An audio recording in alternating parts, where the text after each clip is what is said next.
Hey everyone, it's Free For All Fridays. We've got two special guests from Long Island, New York, and these guys have been having some conversations with me on training and supplements and nutrition. Today, we are gonna go outside of the gym. We're gonna talk about life. You guys are young guys, you guys are in school right now, trying to figure out what you wanna do with yourself. Yeah. Is that right? Yep. And how things going? Where are you guys at right now? You're both students.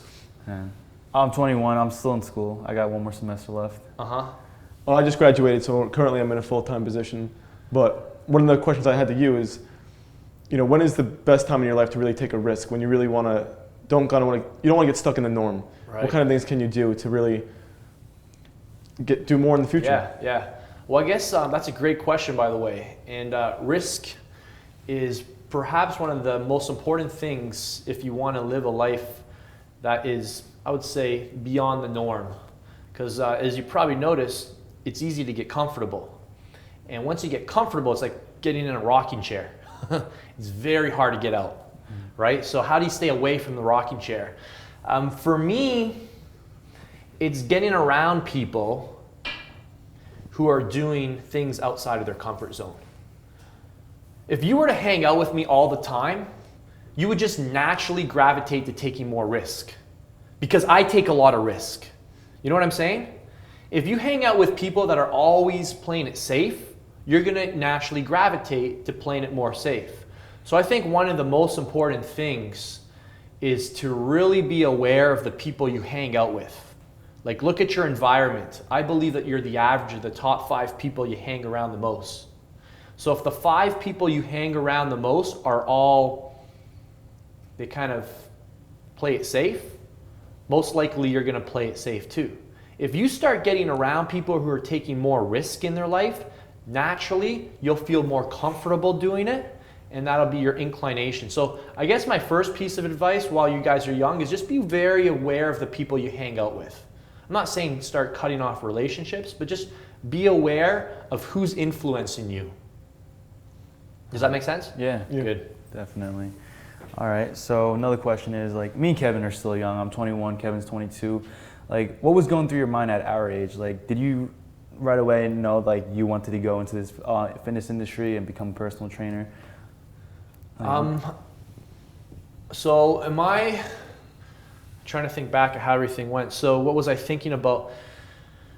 When I was in university, I was thinking about getting into teacher's college because that was the only thing I could see myself doing. I could only see myself being a high school phys ed teacher. That's what I wanted to be. That's why I went to university, to be a high school phys ed teacher.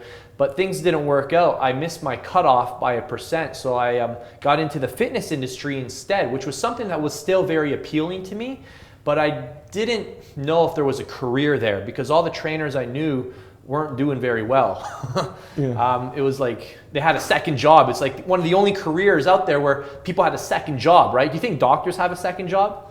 Lawyers don't have a second job. But like all personal trainers that I knew had a second job. So I'm like, is this the career industry I want to get into? So at the time, I was kind of trying to figure out who's doing well at what I want to do. All right, so I started looking for achievers. I started looking for people who were not average in the industry that I was about to get into. And when I started, finding those people, I tried to start making relationships with those people. And by getting around people that were successful, you start to see what they're doing differently. Yeah. Success leaves clues. All right, so I guess that's the first thing. Start looking for the people that are doing what you want to do, or people that are having success in a field that you can see yourself pursuing, and start seeing the route that they took. And then once you see, okay, how did that person get there? I want to be there. I love what that guy's doing. Right. Well, what were the steps that guy took? How did he think? What decisions did he make? And then essentially you just kind of follow that path. Yeah, you don't have to reinvent the wheel. Never reinvent the wheel. Right. Does that help? Does that make sense? Yeah. All right. Helps a lot. All right, Vince. So here's another question for you. What are some core principles that you live by? That's a great question. So I think the big one is to see things through to the end. So if I start something, again, the assumption is that you're starting the right thing, right? There's certain things that you may be doing that you need to just quit, but assuming the thing that you're doing is the right thing, seeing it into the end zone.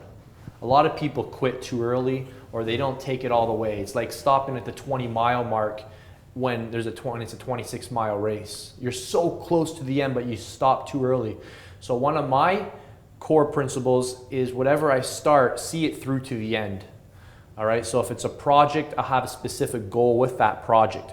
And I won't give up on that project until it achieves what I hope that thing gave me. Does that make sense? Yeah. So a lot of people, they half-ass everything. They become a jack of all trades, master of none. So they start something and they don't see it through to completion. So they never master anything. They never get good at something. When you become very good at one thing, you become valuable and you start like knocking over dominoes. It has like a domino effect in other areas of your life. Yeah. All right?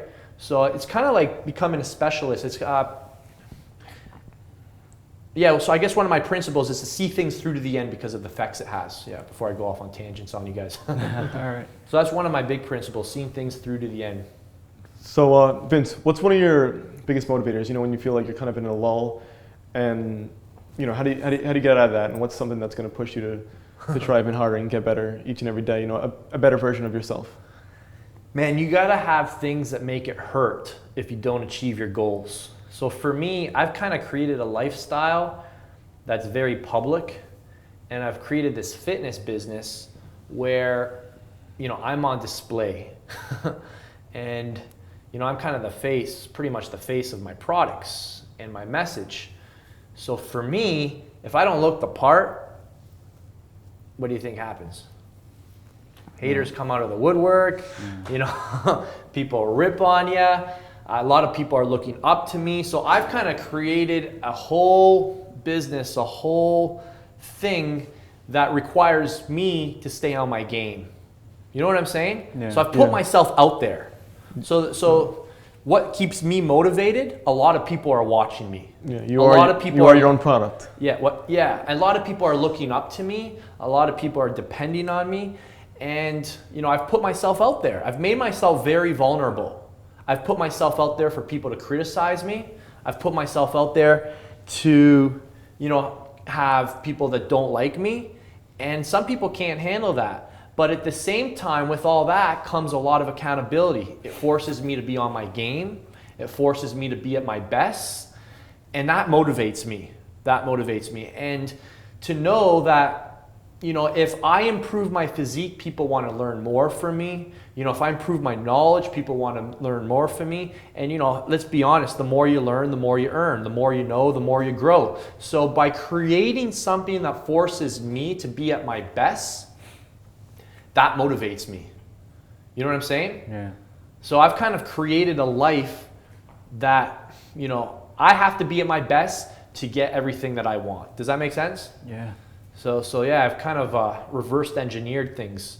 So there's a lot of things that people would see as a con, but there's a lot of things that you know, come as a pro as well.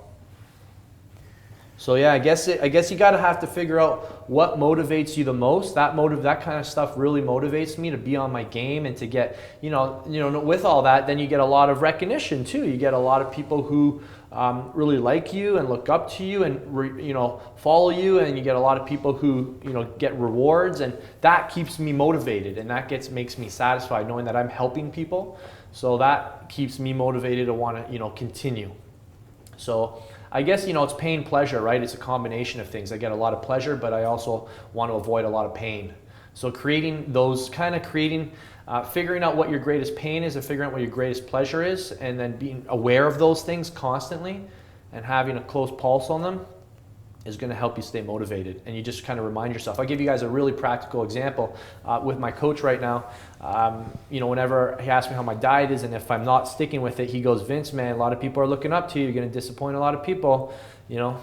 And I'm like, "Oh man, yeah, you're right." You know, I have an opportunity to inspire more and more people if I stay on my game. But once I kind of slip, then it's like I'm you know, my business isn't going to grow at the rate that I want it to if I start to slip. Does that make sense? Yeah. A lot of pressure, right? A lot of people pressure. don't like that kind of pressure, but I kind of do it to bring the best out of me. Yeah. Yeah. So I hope that makes sense. So yeah, finding your pains and finding your pleasures. I guess I could have answered the question like that. All right, guys. Well, thanks so much for your questions. And I think that's it. Have a safe trip back. And we'll probably see you guys sometime in the near future. Who knows, maybe at another event. But I appreciate all the time you've spent here on camera. And for the last month here, you guys were here for a while. So have a safe trip back. And thank you again. Thanks for having us, Vince. Thank you. Thank you.